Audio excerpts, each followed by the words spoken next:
having the hair slicker and the vat, all that doesn't work.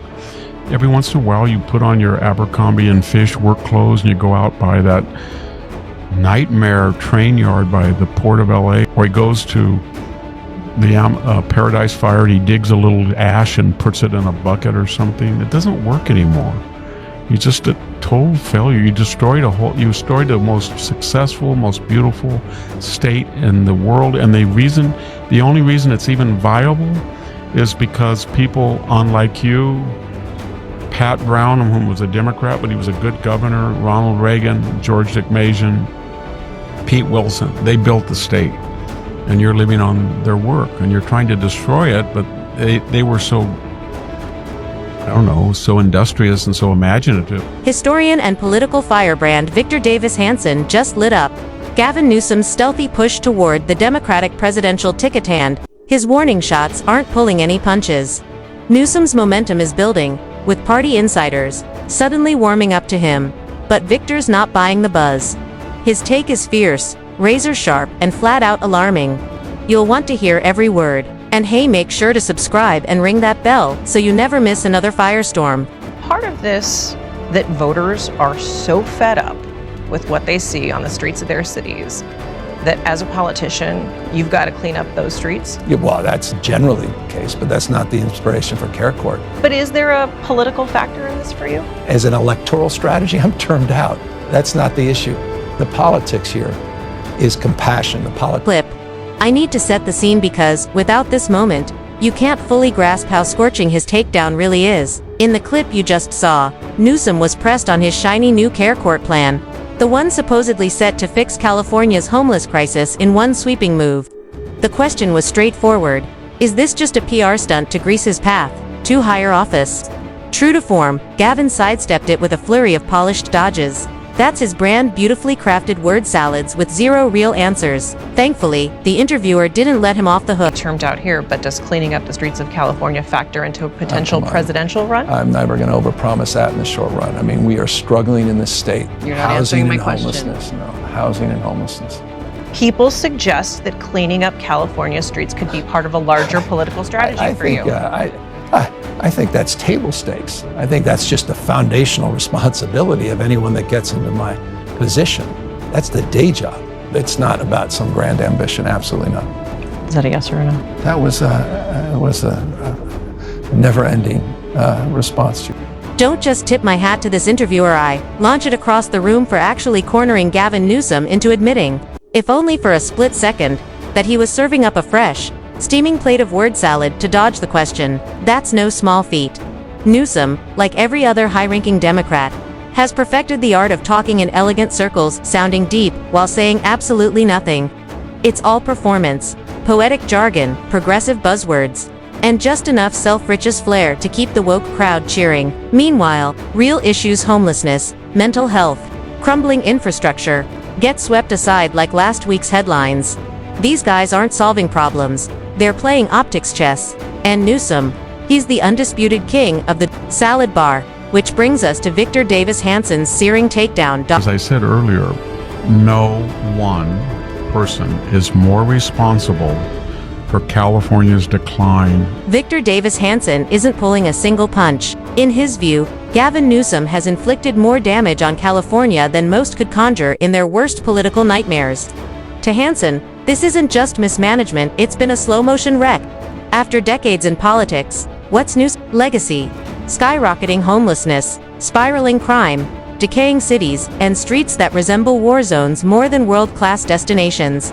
The state once hailed as the golden symbol of the American dream is now bleeding residents, driven out by crushing taxes, absurd housing costs, and a suffocating web of regulations. And yet, through it all, Newsom flashes his camera-ready smile, brags about progress, and keeps climbing the political ladder like torching the world's fifth-largest economy is some kind of career milestone. Hanson's verdict: if this is leadership, California would be better off without. He's more responsible, and he has been overseeing all the regulations that we're going to get rid of refineries, and he bullied them and bullied them and bullied them. You got to have the California Air Resources Board does this, and you have to have this blend, and you have to do that. And finally they said, you know what? we're going to go somewhere else. You keep importing oil from the Saudis, and you're going to have to, import gas from Nevada or, I don't know, Arizona. Go ahead, and Texas, I don't know. But we're not going to do it anymore. And that whole Richmond corridor for Northern California, they're going to leave. And gas will go up to about $8 a gallon, and all the left-wing millionaires along the coastal corridor will be happy. But he's going to panic because they're going to look at that when he wants to run for president, and his Democratic primary rivals will bring it up. What's the price of Cal? That's what Ron DeSantis did when he didn't just drive the oil industry out of California, sending fuel prices skyrocketing. He also managed to choke the very heart of Hollywood. That's right, the man who loves to preach innovation buried California's iconic film industry under mountains of bloated bureaucracy, punishing taxes, and virtue-signaling regulations. It's the same tired playbook: demonize success, overregulate it to death, then feign shock when it packs up and leaves, bat fed up with endless red tape and budget-busting costs. Filmmakers have fled in droves. It's now cheaper to fly an entire cast and crew across the Atlantic to Europe than to film in Gavin's California. Let that sink in. The state that once defined cinematic magic is now a regulatory graveyard. Hollywood didn't die a natural death, it was taxed, lectured, and strangled into exile. And Gavin Newsom was the one holding the shovel. What's the price of gas? How many people have left California versus Florida? What's your tax rate versus ours? Here's how many people you have, and here's your budget, and here's how many people we have in our budget. And he's done all of that.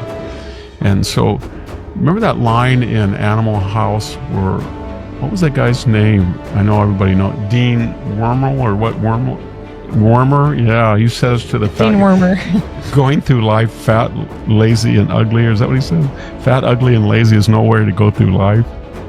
I feel like somebody should say, being incoherent, incompetent, and I don't know what else, corrupt, is no way to go through being a governor. Corrupt, incompetent, and utterly incapable of delivering results. For years, Newsom has had billions in taxpayer money at his fingertips. And yet, what can he actually point to? Take the California high-speed rail disaster. Roughly $13 billion has already been burned through. But there are no finished stations, no operational routes, and barely any track to show for it. Originally sold to voters at $33 billion with a grand opening in 2020, the price tag has now exploded to somewhere between $106 and $128 billion, and completion is crawling toward the 2030s. Right now, the only progress is a 171-mile Central Valley stretch that's still waiting for actual tracks. Hanson's point is blunt. You don't get to brag about investing billions when your so-called train to nowhere keeps stalling. That's not leadership, it's fiscal madness. And if Newsom can't even run a train line, what business does he have running a country? Everything you've done, from high-speed rail to the tax rate at 13.3 to gasoline tax that you're now increasing, it's going to be it is the highest in the nation, to 40 cents a kilowatt, to Stonehenge high-speed rail, we drove home today from Menlo Park on the 152 from Gilroy to Casa de Fruta. Hasn't changed in 60 years. 70 years. I remember going from 3 or 4. Accusing Gavin Newsom of running California straight into the ground. Since taking office, he hasn't lifted the state up. He's dragged it down. Infrastructure is crumbling. The economy is sputtering.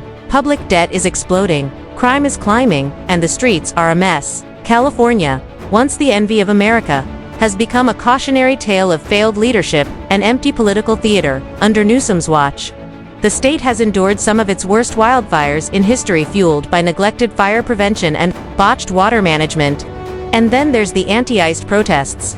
Only in Newsom's California could activism spiral so far out of control it triggered a national emergency. Here, chaos isn't a rare event, it's standard operating procedure. Hanson's message couldn't be clearer. Newsom's tenure has been a disaster. The only thing he's built is a bulletproof case for why he should never get within shouting distance of the white. We're going 3 or 4 years old, and that's your legacy. And the LA fire, the Aspen fire, the Paradise fire, all of that, you took paradise and you made it into purgatory. That's what you did. And then you, every once in a while, went to Napa wine tasting while people were trying to get a permit in LA, and you went to the trench laundry while you shut down everybody else. Americans think Gavin Newsom would be a disaster in the Oval Office if he ever secures the Democratic nomination.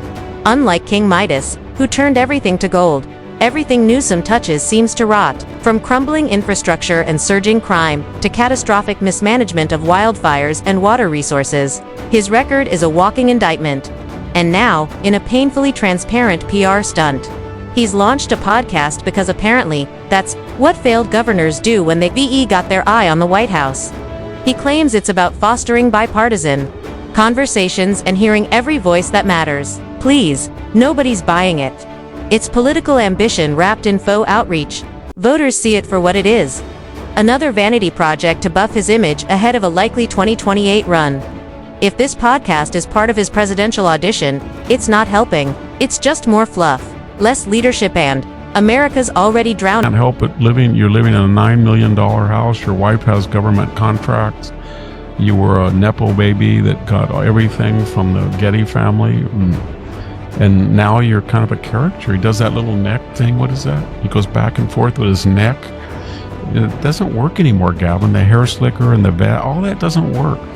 Every once in a while, you put on your Abercrombie and Fish work clothes and you go out by that nightmare train yard by the port of LA. Remember where they loot everything and then he picks up with his little glove.